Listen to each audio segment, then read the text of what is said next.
મકર સંક્રાંતિના રોજ કોળી સમાજના ઈષ્ટદેવ માંધાતા મહારાજની જન્મ જયંતિ હોય કોળી સમાજ દ્વારા ઠેર ઠેર ઉજવણી કરવામાં આવી હતી।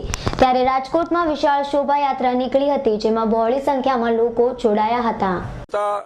કોળી સમાજના ઈષ્ટદેવ એને અમે ભગવાનને પ્રાર્થના કરીએ છીએ કે આગામી દિવસોમાં આ સમાજ ખૂબ સુખ શાંતિ અને સમૃદ્ધિ પ્રાપ્ત કરે અને એક થઈને સંગઠિત થઈને પોતાના હક અને અધિકારો માટે પોતાના પ્રયત્નો માટે જે કંઈ એના હક અને અધિકારો છે એ મેળવવા માટે સૌ સંગઠિત થઈ અને વીર માંધાતા પ્રાગટ્ય મહોત્સવ એની ઉજવણી કરી રહ્યા છે। આ શોભાયાત્રા પ્રસંગે રાજકોટ શહેર અને રાજકોટ જિલ્લામાંથી અને આજુબાજુના તાલુકાઓમાં પણ ખૂબ સારી એવી સંખ્યામાં આ ઉત્સવ ઉજવવા માટે થનગની રહ્યા છે। એવા સમયે વીર માંધાતા ગ્રુપના સૌ મિત્રોને અને કોળી સમાજને એક સંગઠિત બની અને ખૂબ આગળ વધે એવી વીર માંધાતા અને હું 2 વ્હીલર 500, 4 વ્હીલર 200 અને ઓટો રિક્ષા 100, ટ્રક 25 અને અનેક લોકો પેદલ પણ આ શોભાયાત્રામાં જોડાયા હતા।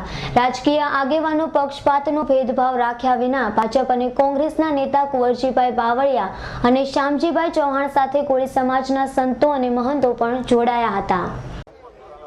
આજના મકર સંક્રાંતિનો પવિત્ર દિવસ અને સાથે કોળી સમાજના ઈષ્ટદેવ એવા વીર માંધાતા એમની આજની આ શોભાયાત્રાના પ્રસંગે આ પ્રાગટ્ય મહોત્સવ ઉજવી રહ્યા છે। એવા સમયે રાજકોટ જિલ્લાના ખાસ કરીને સૂર્યવંશી ચેરિટેબલ ટ્રસ્ટ એના પ્રમુખ ભાઈ શ્રી વલ્લભભાઈ ગોરધનભાઈ અને સૌ મિત્રો કે જે આજે શોભાયાત્રાની ખૂબ સારી રીતે તૈયારીઓ કરી ચૂક્યા છે।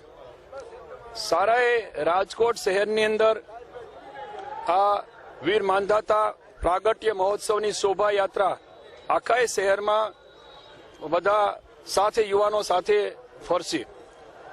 દરેક યુવાનો પણ ખૂબ જોમ અને જુસ્સાથી આજનો આ પ્રાગટ્ય મહોત્સવ ઉજવવા માટે થનગની રહ્યા છે। માંધાતા ગ્રુપના પ્રમુખ વલ્લભભાઈ પરમાર, ઉપપ્રમુખ મનસુખભાઈ ગોવાણીની આગેવાની હેઠળ બેટી બચાવો બેટી પઢાવો તથા વ્યસન મુક્તિના પોસ્ટરો વાહનોમાં લગાડવામાં આવ્યા હતા। આ શોભાયાત્રા રાજકોટના જાહેર માર્ગો પર ફરી હતી અને અનેક સ્થળોએ અન્ય સમાજના લોકોએ આ શોભાયાત્રાનું સ્વાગત કર્યું હતું। કલ્પેશ જાદવનો રિપોર્ટ, કોટડા સાંગાણી।